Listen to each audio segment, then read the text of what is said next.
The gravel crunched beneath Rachel Morgan's boots as she stepped out of the rental car, staring up at the weathered facade of the house she once called home. The shutters hung slightly crooked, the porch steps sagged more than she remembered, and the garden, once meticulously tended by her mother, had grown wild in her absence.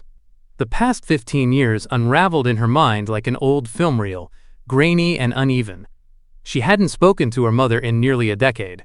Now all she had left was a headstone and a house filled with silence. The door creaked open with a reluctant groan, and the familiar scent of lavender and lemon cleaner wafted out, mingled with something older. Dust, maybe, or memory. Rachel hesitated at the threshold. This was supposed to be a simple visit. Attend the funeral, sign the paperwork, and leave again. But the moment she crossed the doorway, grief hit her not like a wave, but like a crack in the foundation, deep, jagged, and permanent. In the living room, her father, Alan, sat stiffly in his recliner, staring blankly at the muted television. His eyes, once bright with lectures and stern advice, looked sunken now, as though whatever remained of him was crumbling inward. He offered her a tight nod. No hug, no words. That was their way. Her Aunt Margaret, however, descended the staircase with her usual rustle of perfume and judgment. Her cardigan was buttoned too tightly, her lips pursed in permanent disapproval. "You're late," Margaret said, clutching a tissue like it might shield her from Rachel's presence. The service was brief. Diane wouldn't have wanted dramatics. Rachel flinched at the name. Not Mom, just Diane. She wouldn't have wanted this silence either, Rachel muttered, brushing past her aunt and heading upstairs to what used to be her room. The door to Diane's bedroom was partially ajar. The room inside was untouched, as if waiting. Rachel entered quietly, running her fingers over the dresser, past the perfume bottles and hairbrushes frozen in time. She opened drawer after drawer, searching, she didn't know for what. Maybe closure, maybe proof that her mother had once loved her. Then she saw it. The armoire, tall, heavy, cedar-lined. She'd once been forbidden to open it. With a tentative breath, Rachel swung the doors open. Inside, past old scarves and faded dresses, a false bottom caught her attention. She pried at the edge, and, with a soft click, a narrow drawer slid forward. Inside was a single envelope, yellowed at the edges, sealed, and written in her mother's handwriting, "To my second daughter." Rachel's breath caught. She wasn't an only child? Or was this letter not meant for her at all? Her hands trembled as she held the envelope. The air in the room seemed to grow still, like the house itself was holding its breath. Rachel sat on the edge of her childhood bed, the unopened envelope resting in her lap like a fragile bomb. Her fingers traced the familiar curve of her mother's handwriting, "To my second daughter." The ink was slightly faded but unmistakably Diane's. For a moment, Rachel considered not opening it. Maybe it wasn't meant for her. Maybe it was some cruel misunderstanding. But something deeper, heavier than curiosity urged her on, something that had been buried beneath a decade of silence and unresolved resentment. She broke the seal. The letter inside was handwritten on pale blue stationery, the kind Diane used for birthdays and apologies. The words were neat, deliberate, and entirely unlike the woman Rachel remembered. Stern, exacting, emotionally remote. "If you are reading this, then the truth I never had the courage to speak is finally out. I should have told you years ago, but I was afraid of what the truth might do. To me, to you, to all of us." Rachel's heart pounded as her eyes scanned line after line, each word unraveling the life she thought she knew.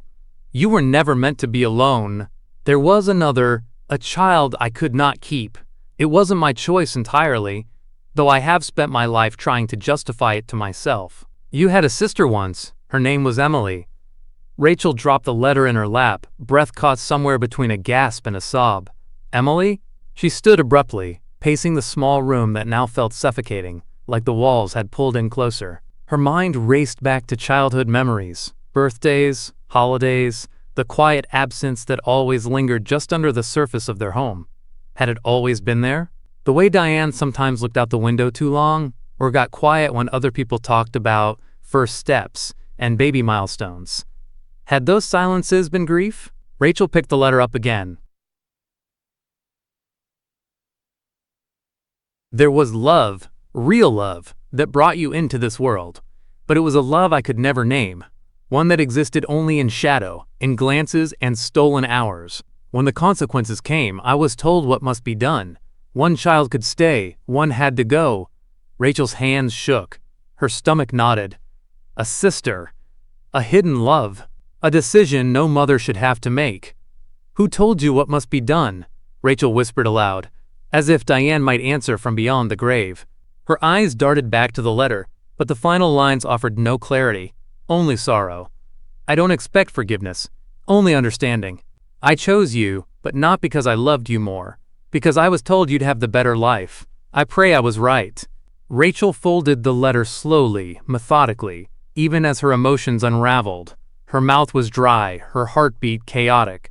The pain was sharp, not from the lie itself, but from the quiet knowledge that her mother had carried it to her grave. Downstairs, the muffled sound of the front door closing brought her back to the present. Her father, maybe, or Aunt Margaret. They had to have known. Someone had to. Rachel sat in stunned silence, holding a letter that didn't just change her past, it set fire to it.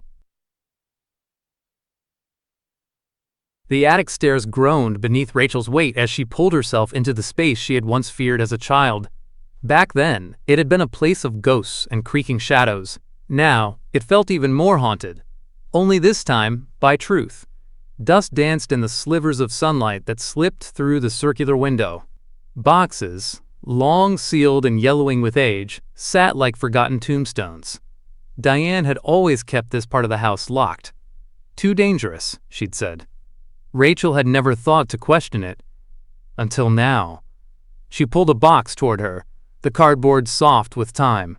On the top, written in neat, looping cursive, was a single word, memories. Inside, wrapped in old scarves and folded tissue paper, were dozens of items. Baby clothes, faded photographs, birthday cards, with no recipient listed. Rachel sifted through them, heart clenching at the sight of a tiny pair of pink booties, both embroidered with the letter E. She froze. E. Emily. A second box, heavier, revealed a collection of worn, leather-bound journals. Diane's handwriting scrawled across years of dates. Rachel flipped one open at random, drawn into the intimate voice of a woman she never truly knew. I saw Tom again today, just for a moment. God help me, I still love him. Alan suspects nothing but Margaret. Margaret always knows more than she says. She's watching me, I can feel it. Rachel's breath hitched. She flipped ahead. I'm drowning in guilt. How can you hold two daughters in your arms and choose one? I didn't choose. Margaret did. She said the rumors would ruin us all, that Alan would leave, that the town would whisper. I believed her. I didn't fight hard enough. The journal slipped from Rachel's hands, landing with a soft thud atop something hard, a manila envelope taped to the bottom of the box.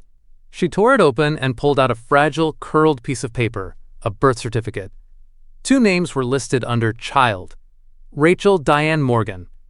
Emily Grace Carson. Both had Diane listed as the mother. The father's name had been scratched out with thick, angry pen strokes. Rachel stared at it, numb. She hadn't imagined it. The sister was real. The affair was real. And someone, possibly her aunt, had done everything possible to erase that truth. She gathered the journals into her arms, one falling open again as she moved. Emily cried so much in the hospital. I asked to keep her one more night. They said no, that it was safer this way, that Alan couldn't know. I watched them take her. I thought I would die from the silence. Rachel clutched the journal to her chest. Her mother hadn't been cold. She'd been broken. The walls around Diane weren't made of anger. They were made of shame and secrets too heavy to share. The attic had always been forbidden. Now Rachel understood why. It started with flowers. Rachel had gone to the cemetery alone, slipping away from the suffocating tension inside the house. Diane's headstone was simple, polished gray granite with the words, beloved wife, mother and teacher. A single bouquet of lilies sat at the base, fresh, delicate, and not from Rachel. She knelt beside them, touched a petal, and frowned. They hadn't been there the day before. The next morning, the same lilies appeared again. this time with a small, hand-drawn card tucked between the stems. A child's sketch of two girls holding hands. No words. Just the image. A chill moved down Rachel's spine.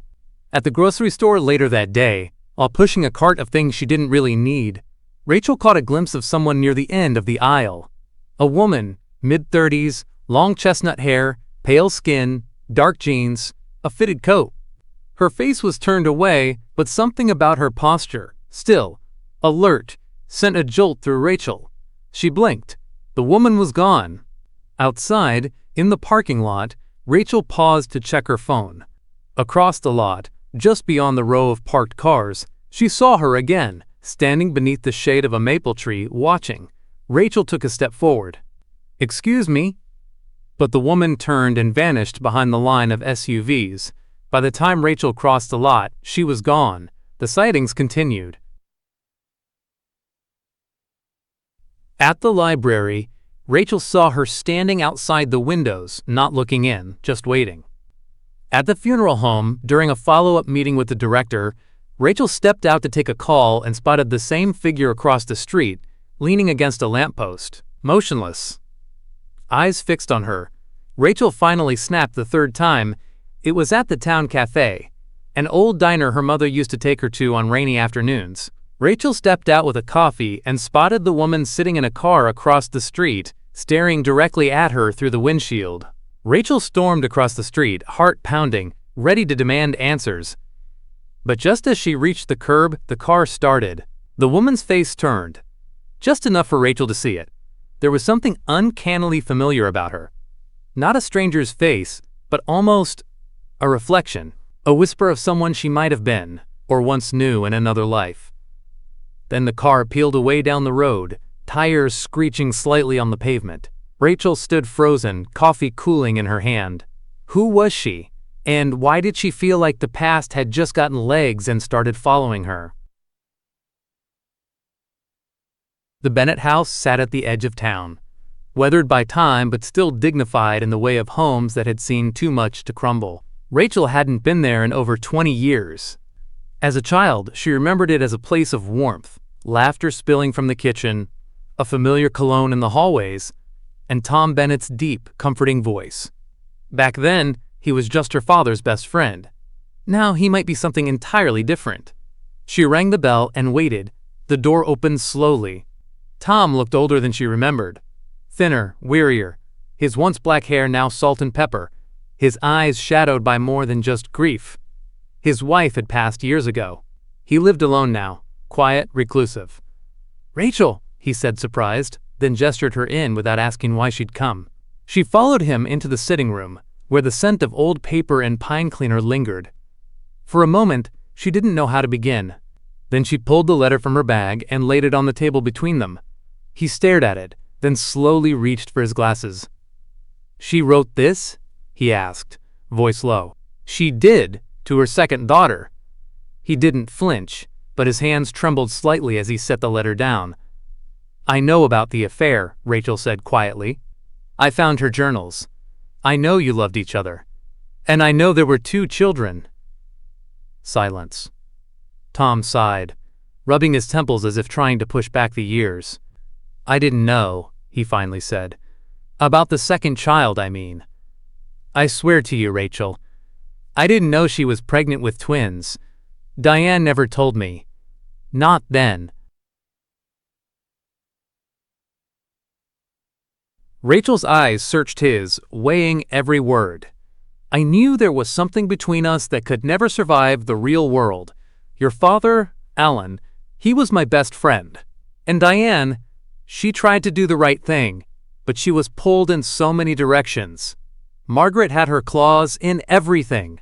He stood and walked to the fireplace, gazing into the empty grate like it still held the embers of their past.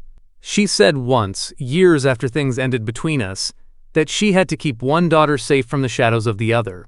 I didn't understand what she meant at the time. I thought it was just her grief talking.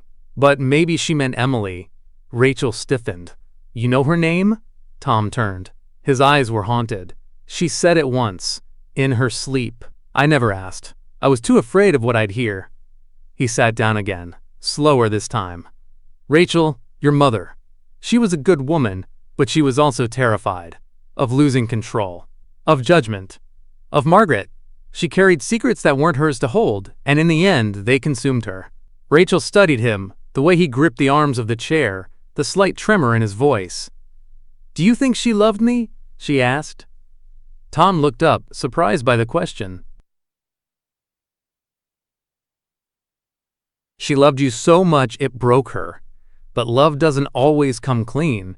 Sometimes it's buried under shame, under choices no one should have to make. I think she thought choosing you meant giving you a life untouched by scandal.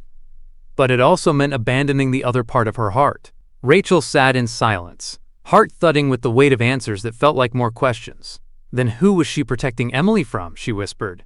Tom didn't answer right away. Instead, he stared at the fire grate again, his expression unreadable. "I don't know," he said slowly. "But if Diane was afraid, she had good reason." Outside, the wind howled against the windows. Inside, Rachel felt something shifting, a fault line deep beneath the surface of everything she believed. Diane's life was no longer just a mystery, it was a warning, and the storm was only beginning. The envelope arrived without a stamp, no return address, just her name, Rachel, scrawled in sharp black ink across the front. It had been slipped through the mail slot sometime during the night. Rachel found it resting on the entryway rug just after dawn, cold air still seeping under the door. She hesitated, then opened it with trembling fingers. Inside, a letter. Short, unapologetic. "I am the daughter she left behind." Beneath it were two items. A child's drawing, stick figures of two girls holding hands in front of a house, with the names Emily and Rachel scribbled in uneven crayon. And a photograph. Diane, much younger, cradling two newborns in a hospital bed. She wore a strained smile, her eyes haunted even then. Rachel sank to the floor, the letter slipping from her grasp. The drawing, the picture, the handwriting. It wasn't just a theory anymore. Emily was real, and she had been watching her. Over the following days, Rachel couldn't shake the feeling of being observed. Mirrors seemed to reflect more than her own face. Footsteps echoed a beat too long behind her. At the library, she caught her reflection in the glass, only to realize someone else was standing outside, just out of focus. Rachel tried to track down any records of Emily Carson, but every lead was a dead end. No birth certificate, no adoption files, no trace in the town registry. It was as if she'd been erased on purpose. Then, one evening, Rachel found her childhood bedroom door ajar, even though she had closed it that morning. Inside, lying on her old desk, was another envelope. This one was sealed with a faded hospital wristband looped loosely around it. The name tag read, Emily Grace, Morgan. The letter inside was longer this time.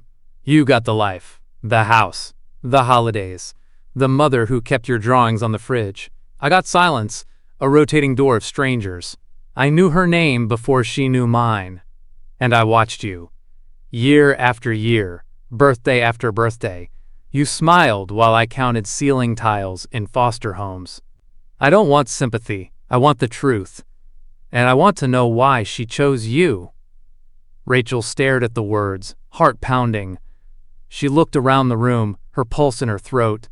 The idea that Emily had been in the house, this house, without her knowing, had walked the same halls, maybe even stood at her bedside, was enough to make her skin crawl. The phone rang. Rachel jumped. No caller ID. She picked it up. Silence. Then a voice, low and cold. "Do you ever wonder what your life would have looked like if she'd chosen differently?" Then a click. Rachel stood frozen, the dial tone humming like a warning in her ear. She wasn't just being watched anymore. She was being hunted, emotionally, psychologically, maybe even physically. And somewhere out there, Emily Carson, her sister in the shadows, was preparing to step into the light. Rachel couldn't sleep. She sat at the kitchen table long past midnight, the letter from Emily spread out beside her, its jagged truth scratching at her soul. Something didn't feel right, not just about the revelations, but the letter she herself had found weeks ago in her mother's armoire, the phrasing, the tone. It had felt off even then, too cold, too vague for a woman as meticulous and private as Diane. She retrieved it again, smoothing the creases, rereading the opening. To my second daughter. There was something mechanical in the language, as if someone had chosen every word with surgical precision, trying too hard to sound like Diane and failing. Rachel turned to her mother's journals. She began comparing handwriting, the loops, the pressure, the signature. That's when she saw it. The signature on the letter had an extra flourish Diane never used. Her breath caught. Her hands trembled. She needed answers, and there was only one person left in the house who had been close enough, controlling enough, to rewrite a legacy: Aunt Margaret. The next morning, Rachel cornered her in the conservatory, where Margaret spent her days pruning orchids and sipping coffee from porcelain cups. She looked up from her gardening gloves with practiced indifference. "Did you read the letter I found in the armoire?" Rachel asked, holding it out. Margaret gave it a cursory glance. "Of course! It was tragic. Your mother's shame lingered far too long. But she didn't write it," Rachel said flatly. Margaret blinked. Slowly, then set her gloves aside. "You've been digging," she said, voice low and cool. "That's dangerous, Rachel. Some things are buried for good reason." Rachel stepped closer, her voice rising. "You forged it. You changed it. You rewrote her last words to keep the truth hidden." Margaret didn't deny it. Instead, she looked out the window, her jaw tight. "She was going to ruin everything," Margaret said. "Your mother wanted to reach out to the other girl, the one she gave up. She called her Emily, like she was still part of this family. But she wasn't. Not after what happened." Rachel's heart pounded. "What happened?" Margaret turned to face her. Her eyes were cold now, sharp with something Rachel had never seen before. Contempt? Fear? She was trouble from the beginning. Diane was weak when it came to her. She wanted to believe love could save them both, but it couldn't. That child was born from scandal, from recklessness. And if word had gotten out, your father would have left, your future would have collapsed. "We protected you."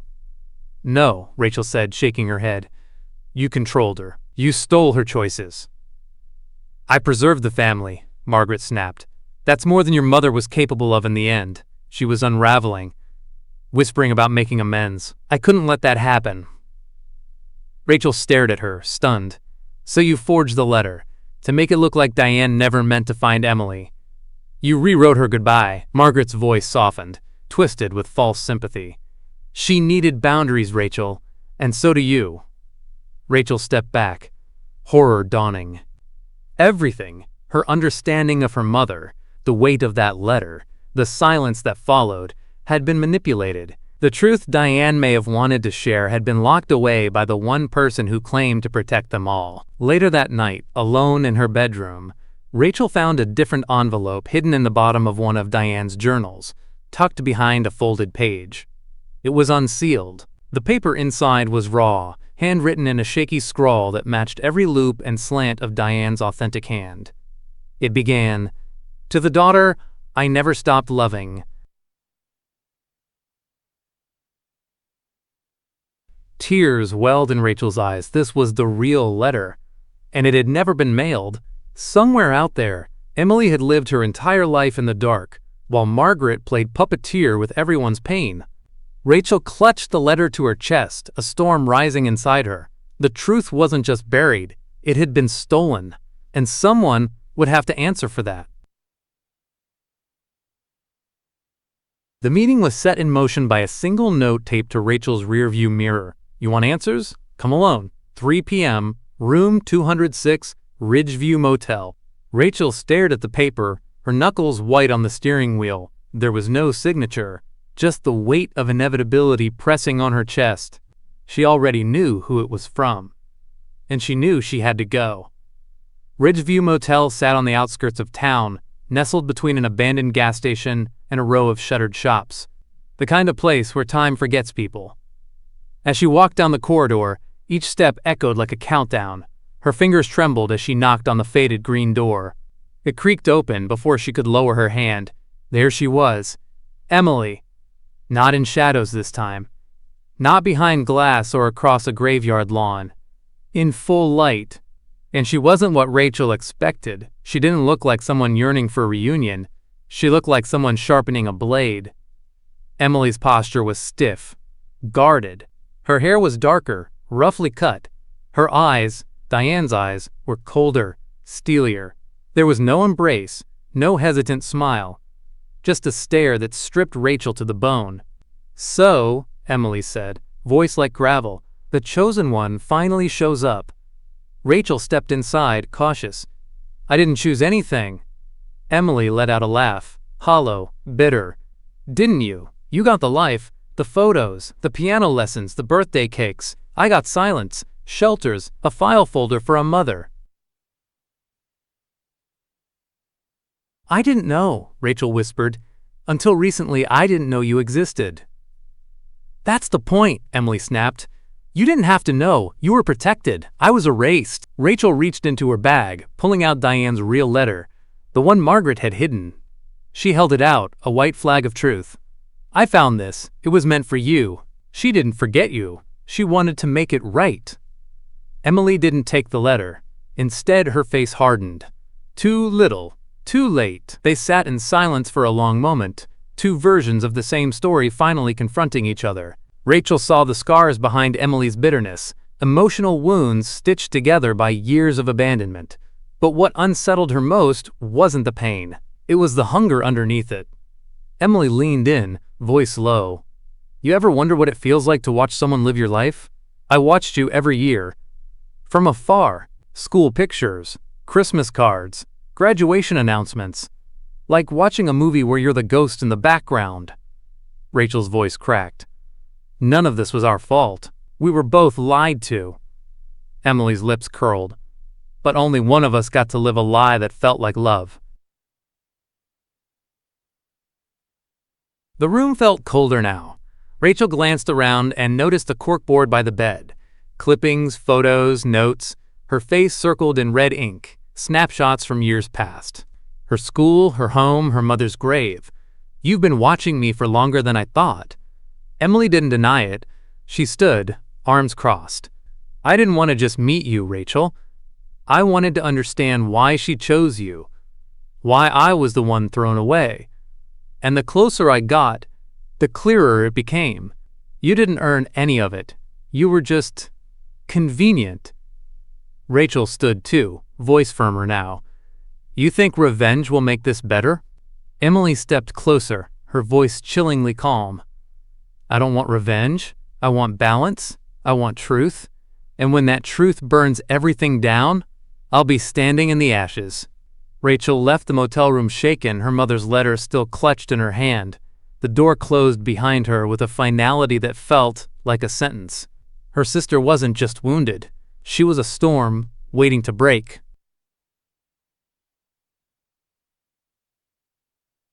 Rachel stared at the DNA results, her hands cold despite the warm afternoon sun streaming through the Morgan living room windows. The envelope had been thin. The truth inside was not. 2 names, 2 fathers, 2 entirely different lives bound by one monumental lie. Emily Carson was not her twin sister. Not fully. They shared a mother, but not a father. Rachel's biological father was Alan Morgan, her mother's husband. Emily's was Tom Bennett, the man Rachel had just begun to forgive. Rachel's knees buckled, and she sank onto the edge of the couch, her mind spinning. Her entire childhood had been built on the myth of a nuclear family, the illusion of perfection. And yet, beneath the polished smiles and Sunday dinners had been fault lines threatening to crack all along. She had spent weeks peeling back the layers of Diane's secrets, believing herself to be one half of a broken whole. But now the truth was more fractured than she ever imagined. She wasn't Emily's twin, she was her half-sister, and Diane had lied to both of them. That evening, Rachel summoned Tom Bennett. She didn't wait for him to cross the threshold before thrusting the test results into his hands. "You lied," she said, her voice raw. "You said you didn't know anything about another child. But she's yours. Emily is your daughter." Tom's face drained of color as he read the report. "No," he whispered. "Diane never told me. She said there was only one. That Emily, she was stillborn. That she never... God. His voice broke, and for the first time, Rachel saw genuine heartbreak behind his eyes.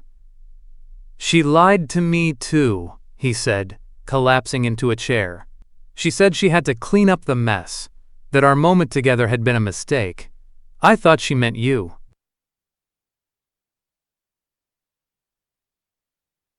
Rachel turned away. She kept us all in the dark. Even Emily. She made us pawns in a story only she understood. A knock at the door silenced them both. It was Emily. She stepped in without waiting for an invitation, holding a copy of her own DNA results in one hand and a cigarette in the other, lit with deliberate defiance. Well, she said with a bitter smile, looks like Mommy Dearest played God. She looked at Tom, her gaze razor sharp. You're my father. Tom stood, stunned. Emily, I didn't know. I swear. Of course you didn't, she said coldly. She made sure of that. She told me my father was a drunk who died before I could ever meet him. I spent my entire life thinking I was unwanted, a mistake. She turned to Rachel. And you, don't act like you're the only one shattered. At least your father stayed. Mine was just erased. Rachel struggled for words. I thought we were the same, that we'd been split apart.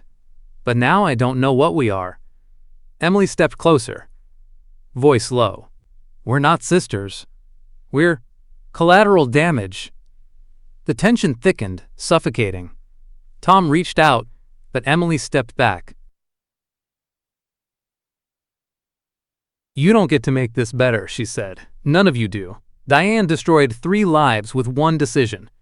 And I'm not done making her legacy bleed. With that, Emily stormed out, leaving Rachel and Tom alone in the wreckage of a family undone. Later that night, Rachel sat in Diane's study, the fire crackling low, the photos on the mantle, family portraits, smiling birthdays, holiday dinners, felt like lies frozen in frames.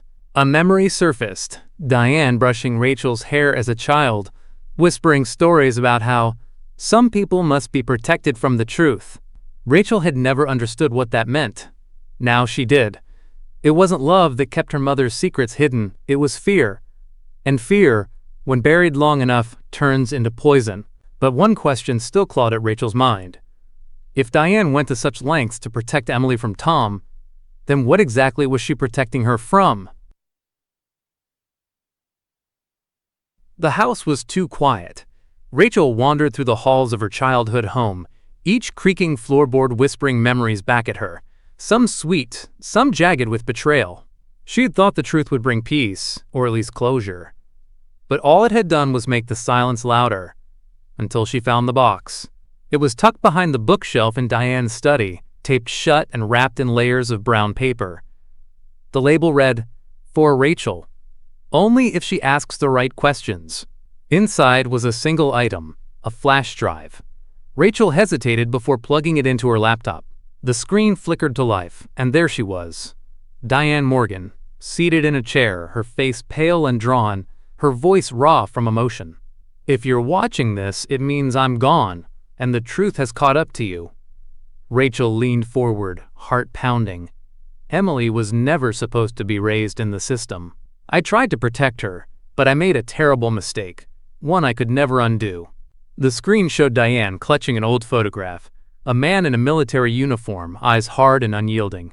My father, Emily's grandfather. His name was Richard Carson. He was a violent man, dangerous. He hurt people, and he hurt me. When I became pregnant with Emily, I knew he'd try to claim her, mold her, control her, like he tried to control me. I had to keep her away from him. I gave her up to save her. Rachel felt her blood run cold. I thought I could bring her back one day when it was safe. But then your aunt found out. Margaret. She blackmailed me, threatened to ruin everything if I didn't keep the secret. Said no one would believe me, that the scandal would destroy your father, so I stayed silent. I kept you both apart. Diane's eyes welled with tears.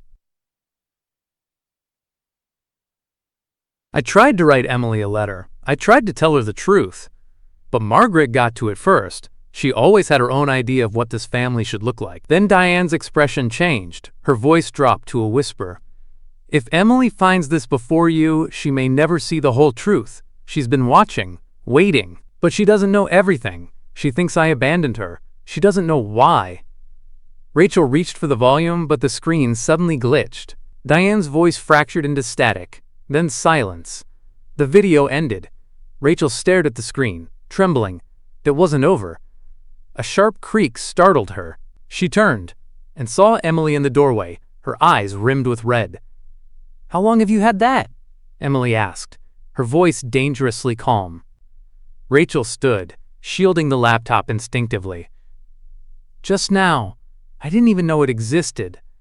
Emily stepped inside, eyes flicking to the flash drive. "You think a video makes it okay? That it explains everything?" "No," Rachel said gently, "but it tells us that there's more to the story. You weren't abandoned. You were protected." Emily's hands clenched at her sides. "Then why do I still feel like the villain in someone else's story?"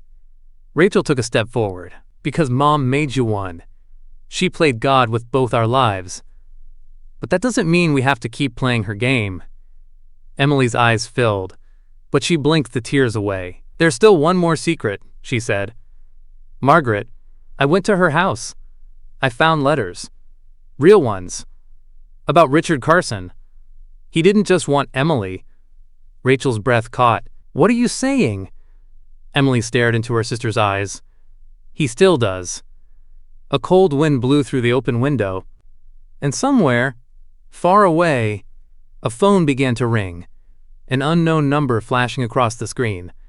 As Rachel hesitated to answer, Emily whispered, "This isn't over." The screen cut to black.